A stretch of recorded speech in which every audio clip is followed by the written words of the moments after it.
This past weekend against Detroit, Dak Prescott went off. Dude went 29 for 46, 444 yards. That's the Wendy's faux. That's that Wendy's stat line there. And then he also capped that off with 3 touchdowns. They beat the Lions by, I think it was 34-27. I don't have the score written down here, but I'm pretty sure that's right. Yeah, it was 8 points.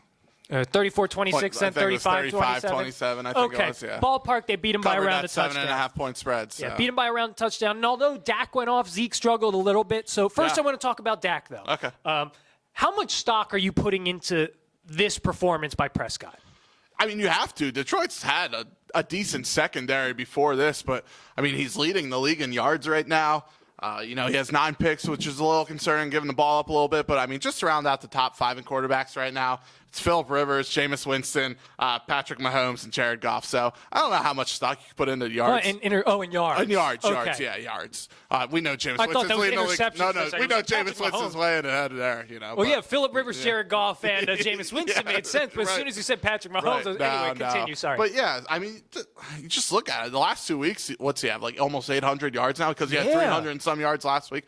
I mean, all of a sudden, Randall Cobb looks like his old former self. Michael Gallup learned how to catch a ball over the offseason. I mean, he's been playing well at least mid-season. Early in the year. He looked rough. He's the reason Dak has a couple of those picks. Yeah, that's also true. And then, I mean, Amari Cooper, I mean, he's crisp, man. Yeah. He's just really good. You look at that team around him, and it makes sense, but – yeah, you have to consider him as one of the best quarterbacks right now. And it pains me to say it, but yeah, absolutely. I don't know if I go there. I think he cracks the top 10 now for me. I don't know if I would say the best. But I agree with you. I'm putting a fair amount of stock into this game, as well as his performance over the past couple weeks. This dude, and we were both kind of low on him, game manager, not really sure if he should make that next level money, but I'm starting to come around. This guy really has been impressing me a lot. And I know it was against the Lions, who have struggled in the past couple weeks against the pass, but it was also on a day where Zeke was locked down. And the big criticism of Dak has been he cannot win games unless Zeke is rolling, gets at least 20 touches, 80 to 100 yards. That's how the Cowboys win, and that's the only way the Cowboys win. Obviously, that narrative is changing now, and it's in part because of how well Dak is playing. So I'm watching him play these games that Zeke has struggled, and he just looks like he's stepping up to the challenge. The issue for the Cowboys is what we've been talking about. It's coming out slow, but once Dak gets cooking, once it seems like the offense saying, all right, Dak, take us home, he's performing. So you know what? He's starting to make me comfortable as a guy that you can live and die by throwing 35 times a game if the moment calls for it. I think with that talent around him, I think if the talent decreased a little bit, I wouldn't trust him with that. What do you mean? Like wide receiver talent? If the wide receiver talent dropped, like say you didn't have Cooper and crew, obviously. I wouldn't. If he had what some of these other quarterbacks are throwing with, I don't think he would succeed. Well, there's very few quarterbacks that can really succeed without having at least 2 skilled pass catchers and a decent run game. Like you look, it's Brady, Aaron Rodgers. You can't even say Mahomes yet because he's always had elite skill players around him. Who else is there? Yeah, you got that can really succeed without. Like Lamar's doing it in a different way. And Russell Wilson. Yeah, Russell Wilson. Yeah, and those guys are the creme de la creme, either because they've been there for so long and they've been doing it. And obviously we're seeing Brady now struggling without those weapons. So obviously you have to take the weapons into consideration. But, man, Dak looks like a player right now. And then you add the intangibles that people had been sold on since he got into the league. I'm finally saying it, Jerry. Pay the man. Pay the man. The $40 million? Yeah, you see what LA paid for Jared Goff. I would be way more confident that Dak Prescott is not going to drop off like Jared Goff. Like I wouldn't pay him $40 million. I'd pay him. I guarantee him more than Jared Goff had, so and give him $115 or something. Like $115, $116, and keep that base salary right at the same rate at around like $32. That makes sense.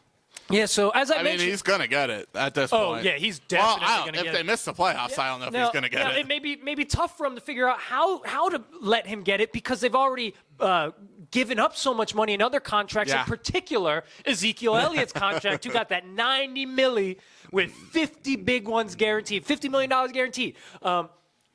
He, the last 2 games, has not looked like the Ezekiel Elliott that the Dallas Cowboys thought they were paying for. He hasn't eclipsed 100 yards. I think he's fallen to 8th in the league in total rushing, even though they're still feeding the beast.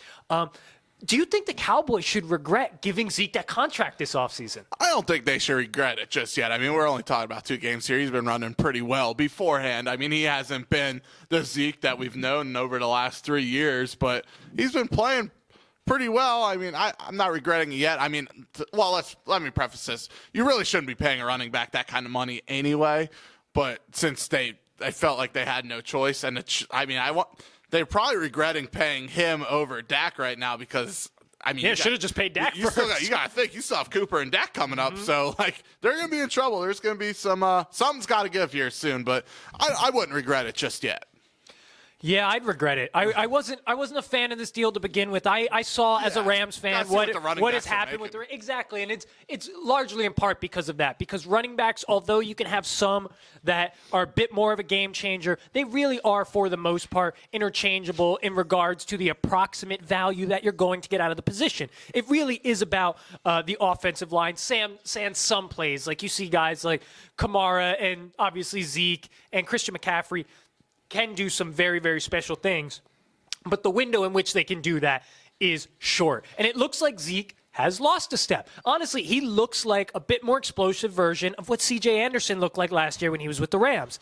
And the Rams pulled him off their couch. And Tony Pollard, when he's out there, looks pretty good. Honestly, the Cowboys would probably have as many wins if they didn't have Zeke and had a running back by committee.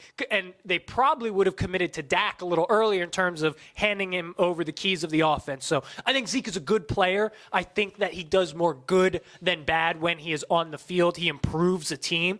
But is he worth that much money? I didn't think so in the offseason, and I definitely don't think so now. Yeah, I mean, we'll see this week on who's worth more money because they have a huge test, and it's against that New England defense. So I don't know. I mean, I get what you're saying. I just think that they felt like they had to pay him, and they did. And like I said, I'm not a fan of giving those running backs that much money because really, when you look the last 3 years, they beat him into the ground too. I mean, he probably was leading the league in touches for the most part. These running backs, I get where he was coming from. You got to make your money when you can make your money as a running back because your shelf life is so short. But from the franchise's perspective, I never understood it, and we're seeing now you could plug most professional running backs in behind that Dallas offensive line, and they can get you 40 to 50 yards like Zeke's been doing. Yeah, I mean, even look at the last running back they had, DeMarco Murray, right? How they ran him into the ground, signed a big deal elsewhere, not going to mention where. That was in Zeke's head, too. He saw what the Cowboys did to DeMarco Murray, the last guy who was winning rushing titles and getting close to 2,000 yards. Because he knew if he didn't get the contract after this year, he wasn't going to get a bigger one because, they were just going to straight run him into the ground this year, too. So yeah, well, it kind of looks like he's already been running into the ground because, like I said, he just does not look the same.